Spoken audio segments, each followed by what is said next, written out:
Hello. Hello. What's up? I'm here with National Vintage League, and we have Hugh. and Chris. how do you go from being a run-of-the-mill NFL fan to running arguably the biggest supplier of vintage NFL clothes in the UK? I don't know, just like, I think it's the absolute passion we for never, the... We never thought it would get this big. No, and it's just that, like, it's just the absolute passion for it all, like, because it takes so much work. We're not, you know, a huge company. It's three dudes who just love this stuff, who've made this weird sort of like hive of NFL vintage, and yeah, just absolute passion for it, I guess. Like, that's what gets you up at 3 o'clock in the morning when you need to go to the north. Oh yeah, that is really important, and we couldn't do without that. But as well as that, the support we've had has driven us on. Yeah. Because we still feel like we have a massive audience still to reach, but props to everyone that's followed us to this point, because we wouldn't be able to do any of this without them. Exactly. And I wouldn't want to. No, because at the beginning of lockdown, like, we were in the bunk clothes, like this tiny little like hole room. I was doing another job when I came back, and I was like, it would just be great if, you know, we could create a space where we can invite people down, and it's a space where it's just like, it's not ours, it's everyone's. It's a clubhouse. It's literally just a clubhouse, so people know there's a place in London where you're more than welcome at any time. You can come down, look through stuff, and not buy anything. We don't care. Just come and geek out with it. You know what I mean? Get trashed on Mario Kart. Exactly. I'm unbeaten on Mario Kart. I'm sending it out there. I want challenges. If you could describe like each of your roles. I say this a lot. I'm like, I couldn't have found better, one, friends, two, people to do this, because it's like the absolute, I'm just gonna gas you both up now, the absolute commitment and love for what this is makes it work.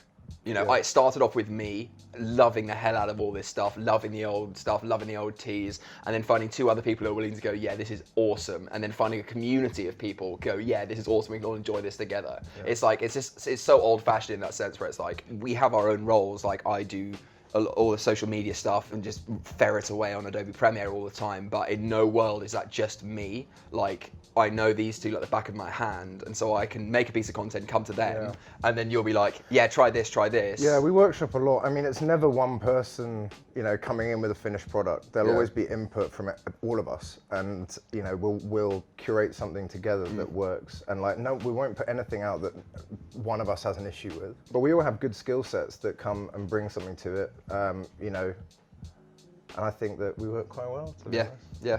Pretty good team.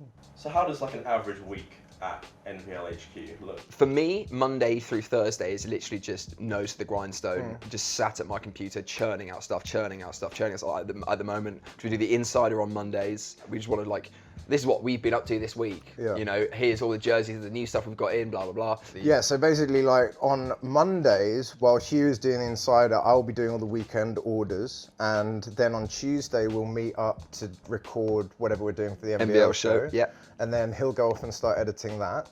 And so I'm basically in charge of managing the warehouse, managing the orders, managing the stock, making sure everything gets listed, uploaded, photographed, steamed.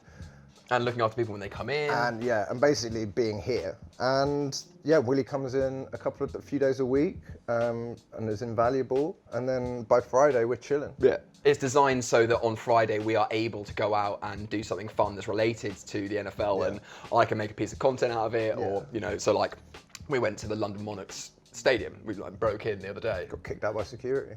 Legends. Renegades. If there's a hill I'm going to die on, it's that one. Getting arrested at Crystal Palace Stadium dressed head to foot in Monarchs gear. Imagine sitting in jail. I was saying like, what are these muppets the doing? mug shots would have been It'd hilarious. been brilliant, yeah. We went in, we broke in. We didn't break in. Snuck in. We asked kindly the wrong person if we could have access. Yeah, and he was like, 2 minutes. I don't care. Yeah, and then we went in and we started throwing a ball around. It was really fun. It was awesome, like seeing like the disused press box. It's not used at all now, and the enormous scoreboard with the NFL logo on top of it was awesome. Yeah. And we're dressed head to foot in Monarch stuff, and then this guy in a better health, like massive dude in a better health with a sleeve was like, "You guys need to leave." And we were literally like, "But it's the home with the London Monarchs." And he was like, "I don't care. Get out." We do the NBL show, and we don't do that I don't think, to be like further the brand. It's literally just, again, an opportunity to connect with people and go like, here's this nerdy stuff. Come and be nerds about it. Here's some things we like. Hopefully you like them too. Do you think the kind of passion for that is going to die out as No. the generations go No, on? because it's about nostalgia and it's about connecting with your past. And so many NFL fans in the UK got into the game because they were introduced to it by someone. Maybe it's a father figure or an older brother. And there's a huge swathe of fans that remember it from the 80s and have been diehard fans. And that's what you kind of tap into, you know, because you're never going to lose those memories. That nostalgia is never going to fade. That jersey, because it was so well made in the 90s versus now, isn't going to diminish. It can only grow in value, and not just monetary value, but value to the person. Sentimental value. Because it's just an artifact from your past and everyone's past. Like we sold a Niners jacket to a guy in San Francisco, and we love sending stuff back to the cities. Like people who love the team. And he was just like, you know what? This is going to be handed down to generations in my family. And it's crazy to think that. Yeah, but also I'd say the Antonio Brown Raiders jersey is going to be just as fun to own, because like right now you couldn't give them away, but in 10 years time it's that funny piece of history, because or Antonio Brown Patriots jersey, Very rare. Very rare, but like it will continue to carry on and carry on and carry on just because it's new. It's like RG3, you know, RG3 is a perfect example of someone that now still is ridiculed because of what happened after his rookie season and how things went in Washington. But in 20 years, that rookie season, he's still got a jersey in the Hall of Fame for the most rookie rushing yards in a game. You know, and he would be the focus of an NBL show in 20 years. Yeah, exactly. Like the one about RG3. RG3 and his knees, exactly. Yeah, I've got a tweet in my drafts which I'm not quite. Oh, well done, you're drafting stuff. Yeah, exactly. Yeah, I've not quite found the wording for it, but I think sport. And this is not the question you asked, but I think sport is this beautiful soap opera where it's like you track the storylines that are continually being weaved. Like RG3's knees in 10 years' time is going to be like something we tell our children. It's like, oh yeah, I remember RG3. He had like his knees problems, and you know, and then there'll be new players. Shut up, Dad! Stop talking about RG3. Yeah, exactly. I know you were in Washington during his rookie season. Yeah, exactly. Yeah. Yeah, no, you're right.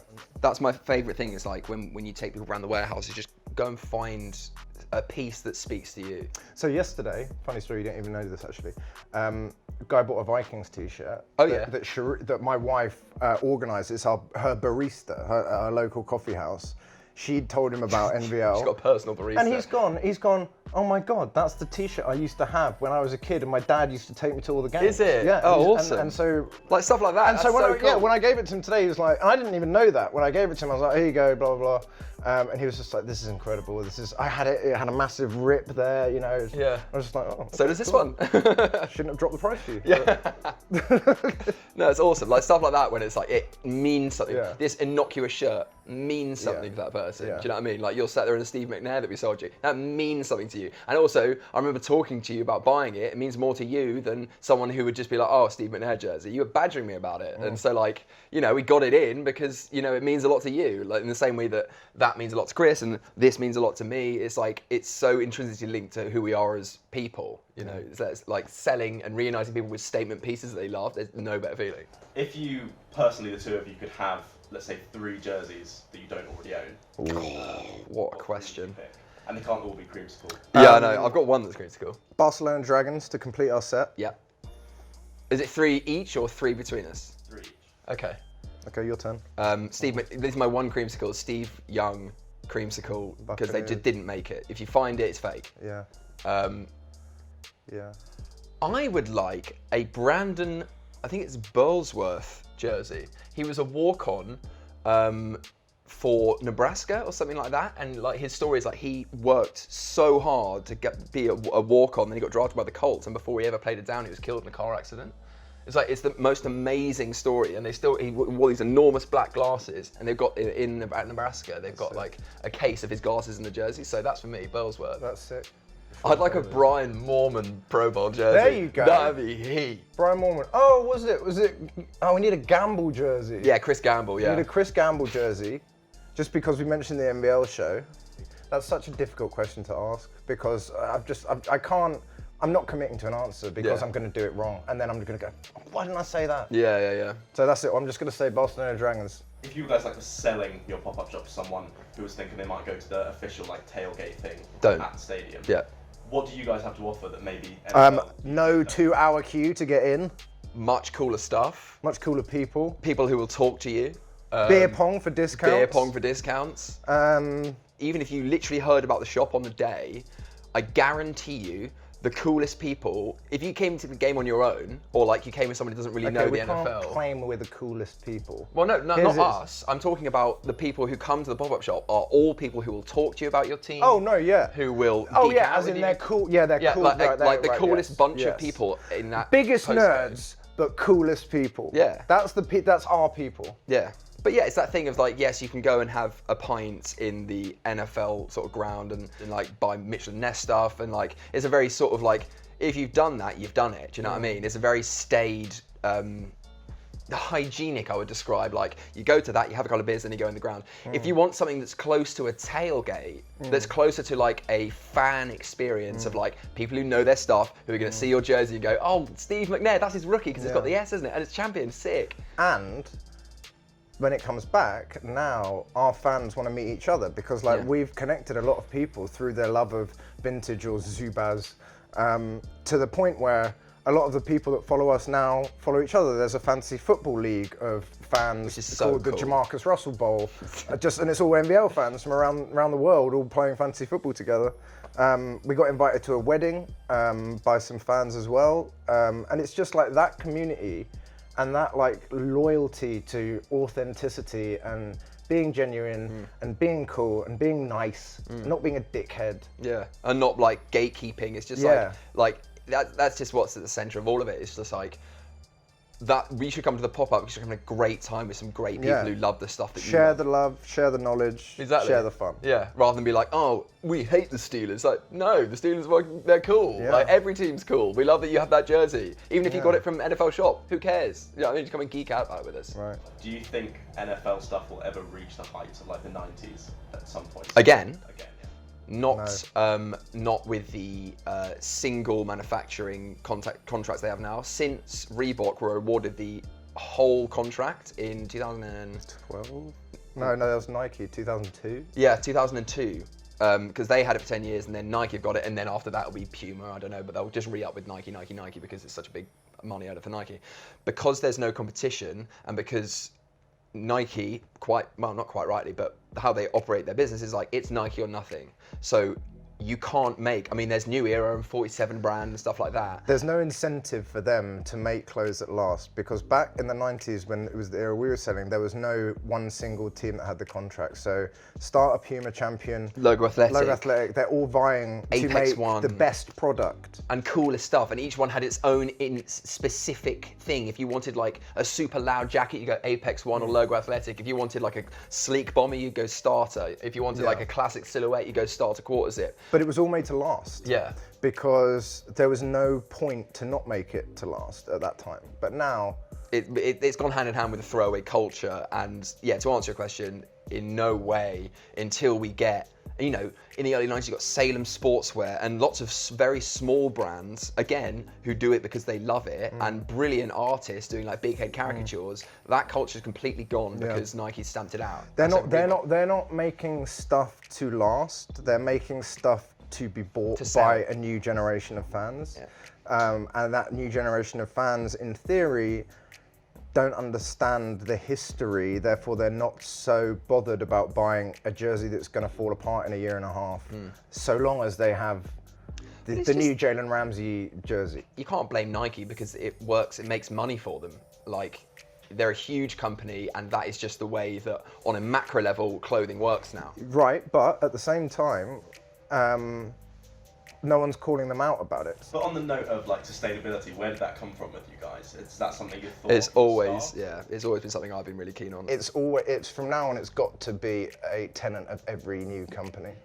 And even if you come at it from a cynical standpoint, where it's like, you know, we're going to be sustainable because in 5-10 years time the government's going to start cracking down on people who aren't being sustainable, you can look at it like that. Or you can Good though, still. no, fine. brilliant, fine, be sustainable. But like for me, it's like again, the entire thing about this shop is community, and if you're not looking after the people who don't like the NFL, like who enjoy other things on this planet, I don't know what's better than the NFL, but you know they enjoy macrame and stuff like that. If you're not like looking after them with how you're running your business and carbon offsetting and do that sort of stuff, everybody needs to do that now. And if you don't, you're an idiot. Yeah, because you're just setting yourself up to And how are you going to explain it to your kids? Well, exactly. Yeah, we're super like the whole point, and it's vintage anyway. So like, if you're involved in the vintage industry, it's very hard to not be sustainable because what you're doing is reworking, recycling clothes anyway. But then there's things that we do that we don't have to. Like we're using fully biodegradable packaging.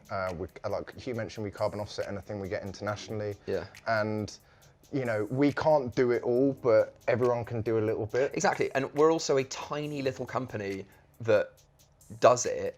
So don't tell me that Nike can't do it and Reebok can't do it, because us doing it's not changing the world, but it allows me to sleep at night knowing that I get to do something I love, but I'm also, you know, not hurting the planet doing it. And it's also a little bit like, one day, hopefully, a huge CEO will be like, oh, they're doing it, why aren't we doing it? Like, if enough small companies are doing it, and then a sort of cultural switch, people start going, let's shop local, let's support people who are pumping their dreams into small business and they're also saving the planet. It's like in do you remember the sequel? Here comes a reference. The sequel to 21 Jump Street. 22 Jump Street. Correct. Well, Brilliant. Just seeing if you're on board. When they try and turn up and they're like, what makes you cool? And they think it's like muscle cars and like up people. And actually it's like, vintage it's and like sustainable, driving mental electric health car, awareness. understanding everyone's you know emotional spaces, and like times change, and like people now don't want what they wanted 40 years ago from society. You know, they don't need stuff. Well, that's the problem though, is because like we're in an age of instant gratification, but at the same time, low production quality on things like fast fashion, which is second biggest producer in the world. Well, that's why this stuff sticks out so much, I think, is because like in this flooded sea of like fast fashion Primark stuff, you can buy a piece of clothing and feel good about it because you're keeping it out of landfill, you're reviving some sort of nostalgia. And you know that it's going to last you another 10 or 15, 20 years. And when you get it in your hands, you're like, oh, this is different. This is like a well-made piece of clothing. That's why I wanted to. COVID's really annoying because we want people sitting here in fake Jordans. We want, but again, vintage, recycled. £5 you pick them up from a vintage place. If you move quickly enough, can't see they're fake. I go running in them. Yeah, I've got corns all over. You won't catch me on the court because then people will recognise that A, they're fake, and B, I can't play basketball. Yeah. So I picked up a couple of YouTube comments from some of your shows. Go on then. So, Mortars said, screw Sky getting the rights to the NFL. Can't we have them given to NVL? Yeah, Demortars. I believe it's at Demortars. There's an underscore somewhere in there on Instagram. Know him well. If you guys had the rights to like broadcast NFL games, they were like once a week, we'll give you one game that you guys just control. I think it would be us sat on the sofa, surrounded with vintage stuff, with all the niche stories. You know, just doing essentially what not Tony Romo, because he's calling the plays. He understands football on like a god level. We can't do that. We know all about the history and the stories and like again community. But again, we don't know everything, and we don't know. Yeah. And we want to make it very clear we're not trying to position ourselves as fonts of all knowledge to NFL. We say every day is a school day. Yeah. Every day we're learning something, and like people should, I think that way about life really. Oh, that's wow, bloody hell.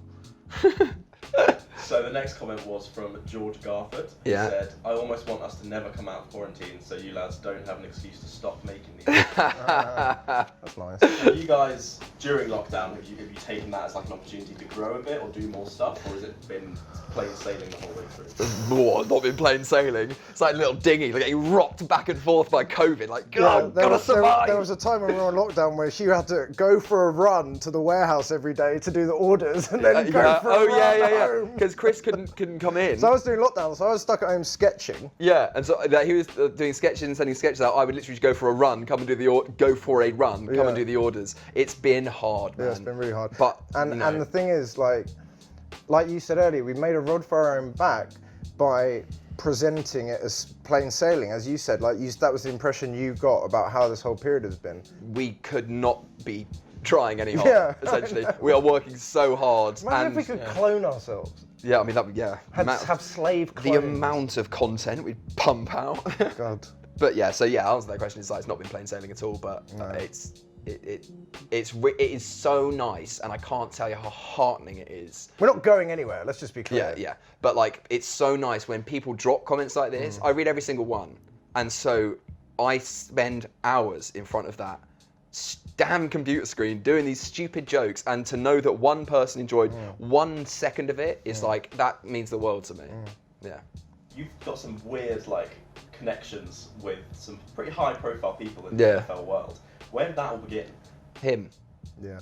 Yeah, because when Chris came on board, he was like, let's try and let's get people in our stuff. Let's reach out, and he's the master of the DM and the business email and the DM. So yeah, I mean, the Colleen Wolfe thing was like someone commented, or someone else on social media commented one of the things, or like put a picture of an Eagles jacket up, and she's like, oh, I wish I had one of those. And then Kadeem Simmons, who's a legend on Twitter, one of the OGs who supported us since the beginning, still does. He was like, oh, you can get one from these boys. And I immediately jumped on it. I was like, yeah, Colleen. I got into her DMs and I was like, well, I've got this, and this. And she was like, oh, great, I'd love that one. Boom, done.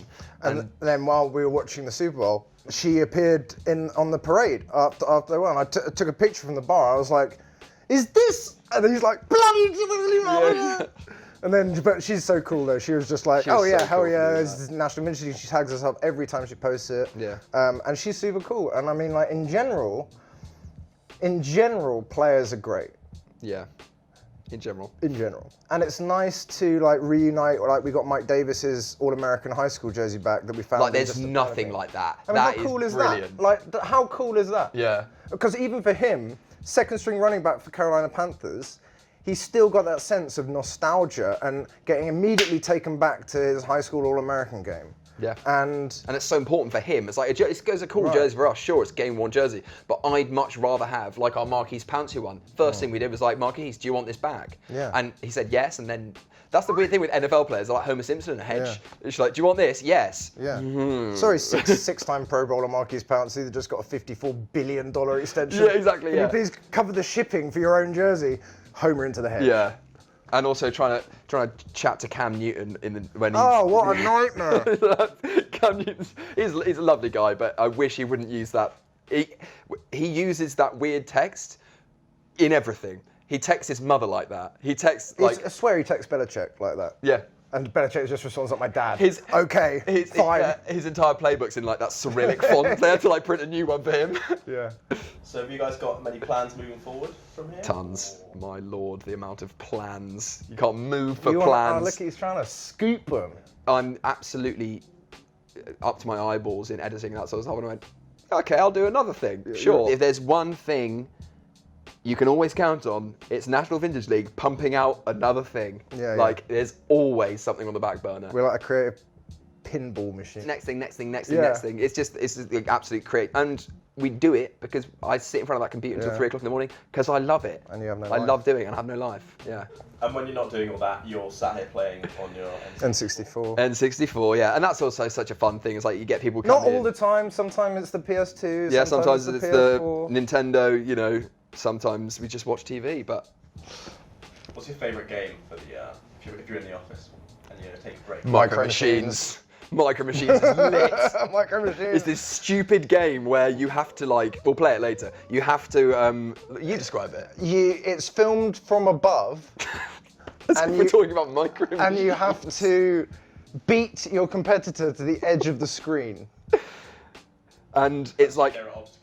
Yes, like forks, on a kitchen table. Sometimes you're on a pool table, so you can get trapped in a fork. Yeah, you can jump over a playing card, balance on a cue, go into a pocket, pop out somehow on another table. There's one driver called Chen, and like Chen is unbeaten. He's like Mike Vick in Madden 04. You can't play with Chen because he's unbelievable. Yeah, standard. Like if someone's got Chen, it's like, oh, you're gonna win. Yeah. Well, that brings me to the end of all my questions for you guys. Fantastic. Oh. Now all my questions for you. Yeah. Now. Thank you so much. Yeah, great. Thank you, man. Thanks, man. Yeah, good luck with everything. Thank you. Cheers.